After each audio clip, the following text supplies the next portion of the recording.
Hey, Gretchen, good to see you. Good to see you. What a wonderful morning, huh? It was great. Yeah, we're here at Sandino Mission House.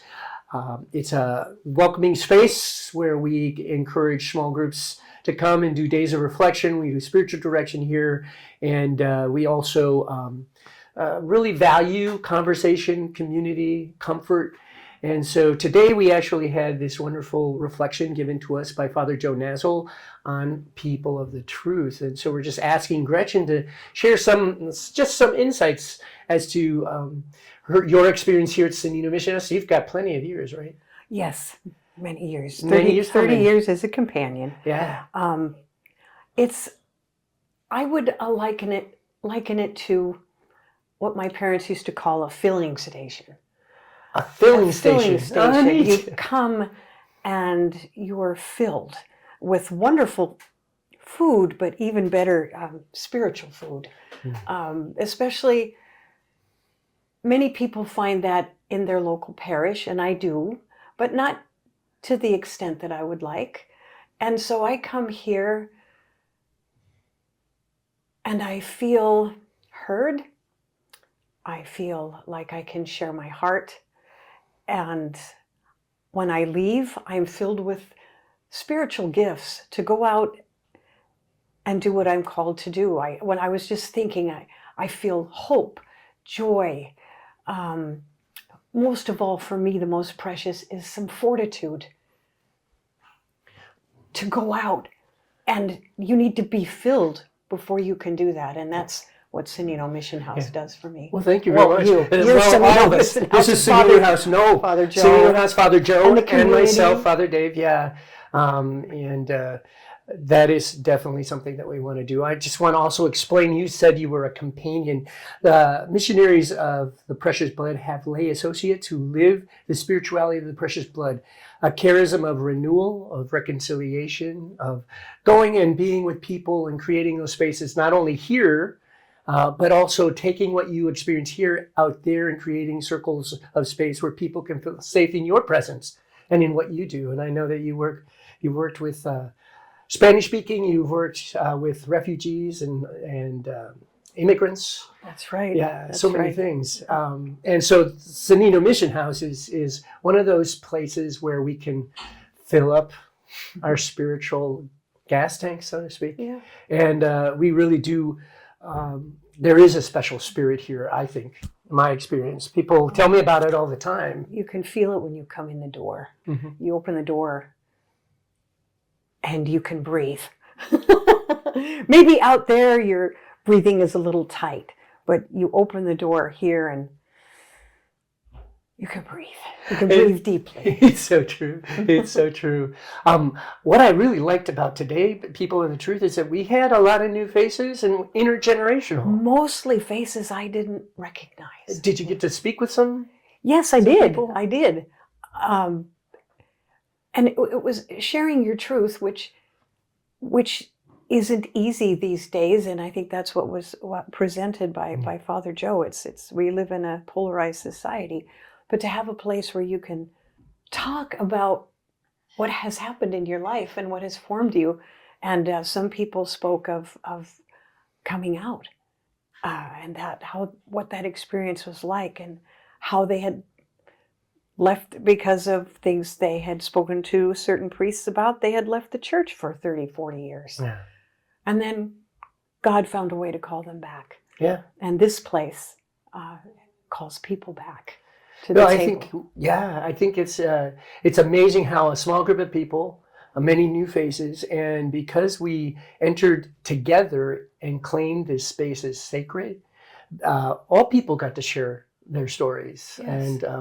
And like I said, we had intergenerational, we had young adults all the way through people who, like yourself, have been companions for a while. And who are aged.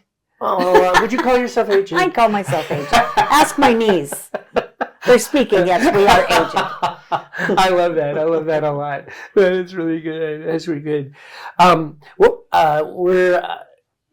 were some of your insights for today? Yeah, just one or two. I liked the fact that truth is messy. When I think of truth, I was thinking of an altruistic truth. I am the way, the truth, and the life. that doesn't sound messy, but finding that is hecka Yeah. messy. Oh my gosh, I love it. I love it. Yeah, I think for Sandino Mission House, we're really striving, and luckily we've already been gifted with a safe space and a special place. And that's where you can bring whatever the interior or the past is that that mess that we carry with us inside. Here you bring that. You can bring that burden or that whatever that cross is. Yep. And you can give it over, and when people listen, and when they care, you leave lighter. Yeah. And I think even in the world today and in our church as well, we need places where we can be listened to, and respected for who we are and our life's journey. I think you nailed it when you said our church. Yeah. Because I'll speak for myself. I love my parish to a certain degree, but it is not a welcoming place. It hasn't always been welcoming to me, but for one reason or another. And sometimes we create that on our own, of our own mess. Yep. But other people face that. And just to have another place to go, to find communion, a place to come. I tried to explain this to my son, who has left the church for many years. Like, he hasn't darkened the door of a church in 25 years, except for his brother's wedding. A place where somebody could come and see what Eucharist can be. Maybe like it was around a table. Now, I love the big table, altar at church with hundreds of people. That's beautiful and wonderful. But imagine somebody that doesn't speak to, or they don't know how to enter that. Here is a place where you can enter that quietly with fewer people and see what it is, and then leave with that fortitude, that hope, that joy, and go out and maybe enter the larger church. It's a path. This is a stepping stone. Yeah, I think your concept is both and, right? But it is nice to have those intimate spaces where you have these wonderful intimate experiences of reclining at table, very gospel oriented with Jesus, and with each other, and finding that presence of Jesus within each of us gathered around that table.